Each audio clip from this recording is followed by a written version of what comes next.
Hey everybody, welcome back.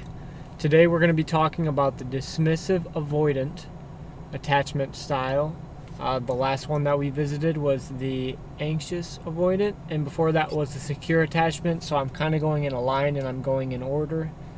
And then the next one after this video will be the disorganized attachment style. And so going back to the dismissive-avoidant, this one's really interesting, right? Because again and again and again, we see this theme popping up through childhood. Now, children in particular that have this attachment style were taught to emotionally suppress themselves, and that was through interactions with their parents. So before I had given the example of a kid crying and like the father or mother just saying, boys don't cry, wipe up your tears. Something like that. Because as humans, we are meant to express ourselves. We're meant to give our gift to the world, and through that, we express ourselves. When we share things with somebody, we express them out of joy and happiness usually, or maybe it's a time of sorrow, but we're expressing ourselves. We're putting those emotions out there with our frequencies, and there's a motivation and there's a determining factor behind them. So these kids in particular, if they were young at the time of this happening, whenever they had a situation with their parents, it does not always have to be intimate, and basically through repetition we were trained at a young age. So even if you were let's say you were dancing around the house and you were screaming, I wouldn't advocate a screaming child. So when I'm a parent, I'm not going to let my kid just scream in the house like we're going to do indoor and outdoor voices, but there is a time for singing and there is a time for fun. I'm like an uncle of 8 kiddos now, and I was really excited when I first found out I was going to be an uncle. I was an uncle at the age of 11 or 12. I was super stoked, because some of the best part about those years is those kids, they're so carefree, it's how we should be, but we're not anymore because of life happens. But they're so carefree, they're running around with little smiles on their face, or they're wiping food on their face. It's so cute. I love kids. But getting back to the story, so they were taught to emotionally repress themselves. And so into adulthood, when this bubbles up and it surfaces and we continue dealing with these same emotions, we find that we have to avoid confrontation. We avoid all these feelings. We avoid anxiety, worry. The emotions that we feel on a daily basis, the disavoidant attachment style tends to just either put on the back burner or they don't deal with at all. I guess the best way to put it is almost like an extreme sense of self-denial, and the worst part about it is most of the time it's just completely subconscious, so it's hard to become aware of it. And so because they don't know how to handle their situation, the only strategy left is to avoid at all costs. And so I'm going to break down, like I do in all the other videos, characteristics of a dismissive-avoidant attachment style. Number one is that they have a low level of trust and security in relationships. This stems the dismissive avoidant deals with a massive fear of abandonment. Because think about it, if you didn't have your needs met as a child, like most kids did with their parents, and basically you got, if you guys are familiar with classical conditioning and you got a negative reward rather than a positive reward, the outcome, you wouldn't really want to share things with people, right? And so I said that use of repetition, it trains us. We were trained this way, but we can break these patterns. And so this low level of trust, they have a low level of trust because the people that they go to, they don't know if they can share that information with them. And the times that they have shared that information and tried to express themselves, they've been told to shut themselves down. So the scenario is really a catch-22. Number two is that they're incredibly independent. And so there are people in this world that are independent and they love being independent. A lot of introverts actually are great on independence. They lock themselves away and they just bust out books for hours. I mean, there's plenty of philosophers that did this, mathematicians, historians. So there's a lot of good examples of that. But then there's the concept of it that it's extreme independence and we don't want any help. And I can deal with this at times. Just because when you're taught at a younger age and you go through certain situations, you learn that sometimes you have to fend for yourself and that others aren't going to do it for you. So the best thing to do is to grow up. And some of us mature, my philosophy is that a lot of us that are mature now at a younger age, and people are like, wow, you're so mature. Oh, you must be an old soul. Well, the real truth of the fact is if you go through enough crap in your life, you're either going to sink or swim. You learn to sink or swim.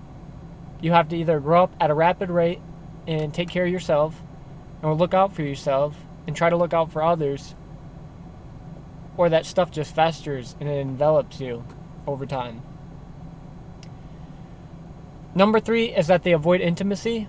Intimacy can be physical, sexual, emotional, spiritual, literally anything that has to do with getting close to somebody.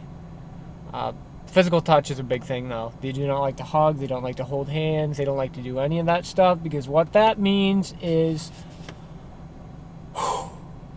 this is getting really real. Like, I'm near a relationship. Like, this is too intense.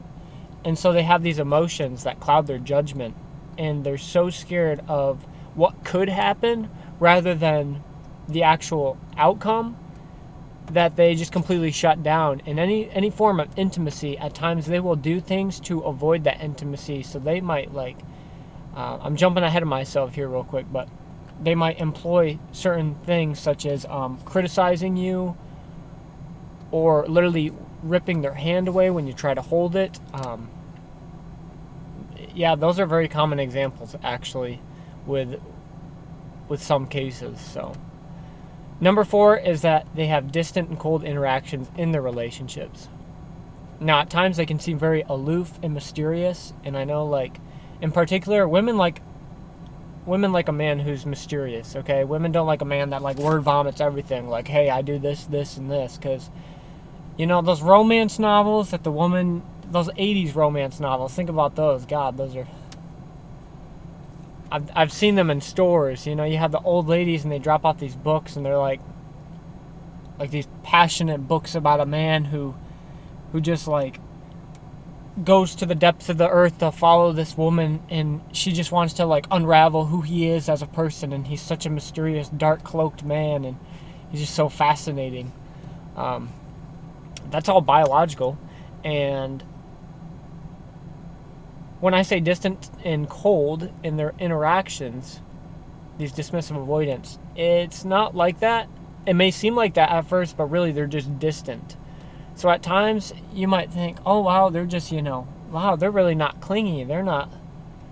But over time you realize that they don't want to be near you. And it sounds like an oxymoron, right? They want to be in a relationship, but they don't want to be near you. I know, it's a good time. Number 5 is that they seek out multiple relationships. I can tell you right now, in the past, I have known people that have done this. And let's just say it doesn't really lead to anything good, right? If I'm getting sexual gratification from this partner, this partner, this partner, and this partner, at least I'm, in their mind, at least they're gratifying themselves and they don't have to deal with their own issues. And that's what dismissive avoidants do, is there's a decent amount of them that resort to having sex with multiple partners because they don't want to deal with their own baggage, especially from childhood. None of us want to deal with our baggage, but I think that's honestly one of the worst possible ways you could learn to deal with it. Because again, it's just another way to throw it to the back burner. Number 6 is that they're non-committal. So they have a fear of losing their independence, but also allowing themselves to be loved, because again, it stems from that insecurity root of abandonment as a child and then into adulthood. So if they're non-committal, like I said, emotions can be intense with intimacy. Non-committal, they'll do anything they can to avoid commitment. So maybe we're dating without the label, all right? And I know there's some of us that have done that. We're guilty of it. But again, it's for fear of being, ridiculed and things not working out. And I don't want to get close to somebody because what if they hurt me again? So non-committal is huge with dismissive avoidance. Number 7 is that they don't know how to deal with their emotions, like we already talked about. So the best thing to do is push them away rather than dealing with them. This is incredibly toxic, and it gets absolutely nothing done. Number 8 is that they don't prioritize their romantic relationships. And it's in every area of life in the romantic relationship with their partner. They just don't prioritize it. If it ever seems like they don't care, it's generally because of this attachment style. Now, it's not to be confused with people who are just either playing games or are narcissistic or sociopathic, or there's a number of other conditions and illnesses in the DSM-5, which is the psychological manual that could be. It could be antisocial disorder, but they just don't care. They seem very selfish and self-absorbed. They don't care about your feelings or your interests. Number 9 is that they have a preoccupation with someone controlling them. So they have this immense anxiety and fear of somebody manipulating them and pulling them like a puppet with the strings. They're so scared of being vulnerable because they don't want to be taken advantage of. But they also have this anxious attachment, basically, in this obsession, this fixation that is incredibly unhealthy, with somebody controlling them, manipulating them. Everybody's out to get them. Number 10, like I said, is that they can appear narcissistic. So they hold themselves in a higher regard than others. But this more has to do with masking, and actually behind all these, behind this facade of mirrors and walls, is a very fragile ego when we get to the root cause of it. So, something that I learned in high school in this psychology class was deactivating strategies, and this is what avoidants use. Specifically, dismissive avoidants use. I guess anxious avoidant, I believe, is the same as dismissive avoidant. But deactivating strategies are then employed as soon as they start to feel intimacy or they start to feel close to somebody. That was like that self-sabotage we were talking about in the last video. That would be a deactivating strategy, technically. But examples that follow are sending mixed signals out to you. So they might flirt with you a little bit and then they'll pull back. And then flirt with you a little bit and pull back. Maybe they want to meet up. You meet up with them, you go on a date. Then they pull back. They give you just enough hope to keep the dream alive that maybe, if you're lucky, you guys can end up in a relationship. But only if you're lucky. And I know it's hard to hear for a lot of you, but this is the case with this attachment style. Doesn't mean it's right, but it happens everywhere. The other one is that they avoid verbalizing how much they care about their partner. They already are avoiding being vulnerable, so verbalizing makes sense to me.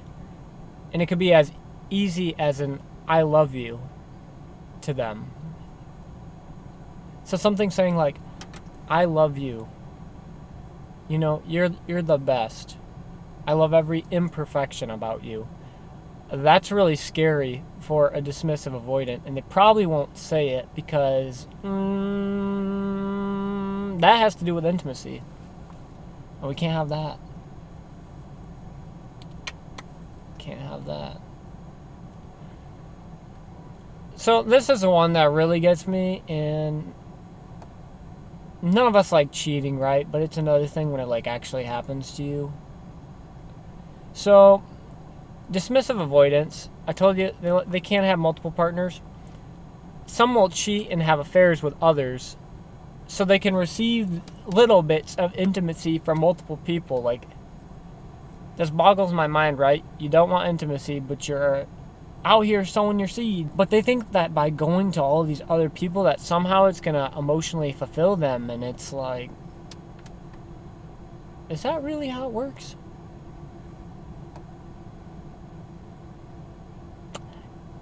Because I don't think so.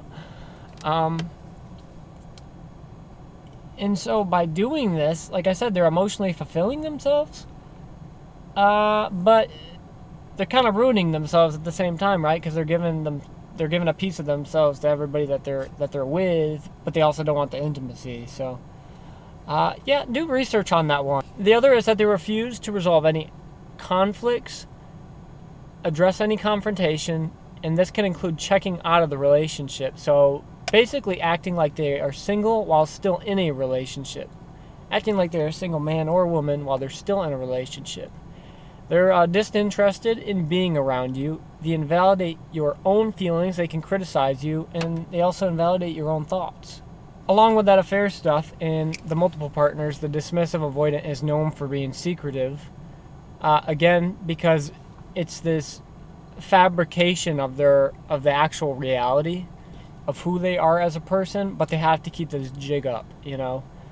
They have to keep the show going on, and so by keeping this going on, they can't let anybody into their mind, heart, let alone their life. Whether it's a romantic partner or not, doesn't make a difference. This one's rough, because if you look up, you can look up on Google, it's called the Phantom X scenario. Now, what the Phantom X scenario is, it's still a deactivating strategy, but they share in front of you, not just in passing by, like they'll share with their romantic partner. They will keep on bringing up their ex and what their ex did and how X did Y for them. And so this makes the opposite partner feel absolutely worthless and feels criticized. But remember that the deactivating strategy is to devalue. And like I said, they don't do this consciously. They do this subconsciously most of the time. So they have this long yearning for their ex. And they see sunshine and rainbows and unicorns and everything imaginable under the sun. Rose-colored glasses.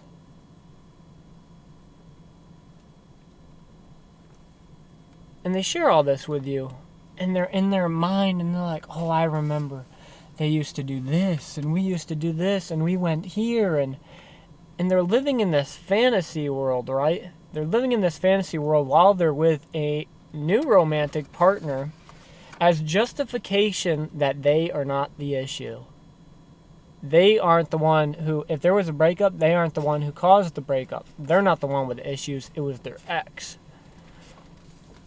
And this isn't the same as the whole, when somebody doesn't want to go any further in a relationship, and they're like, well, it's not you, it's me. Because we all know, buddy, it's you. It's 100% you. It's not the person saying it, ever.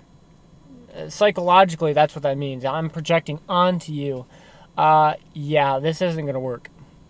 That's not what this situation is. No, this is more of a just insane illusion of grandeur that somebody has about their ex. And they're seeing through rose-colored glasses, and the grass is greener on the other side syndrome. They want their cake and they want to eat it too. And somebody who's still preoccupied with their ex, I can tell you, will not be present with you, because they're still so concerned on what they had. And they're not concerned on the present, they're still dwelling on the past, and that's very difficult to deal with in a relationship, no matter what side it is. So, in the next video, I will be discussing how to handle disavoidant attachment, because there's some steps. And just a reminder, I'm just educating, and I've done this research. I don't want to share this to put anybody down. Truth be told, when I told you guys I was reading that book by Melody Beattie, The Codependent No More, Art of Letting Go, things like that. When you read that book and you really become self-aware, you do a transition, right? So I told you guys I was at the anxious preoccupied. Now I'm near secure attachment. But at one point in my life, I was a dismissive-avoidant. I didn't want physical intimacy. I was scared to let people in. And I had to become aware of that. I had to become aware of how I was treating people. And I had to become self-aware of what I was doing that would result in these actions, what my triggers were, what they said, what they did. And so I just want to encourage you guys, definitely look into deactivating strategies in the Phantom X scenario. That's really fascinating stuff to me. But as always, hit the notification bell above. Like, comment, and subscribe if I've given you any useful information today. And as always, stay frosty.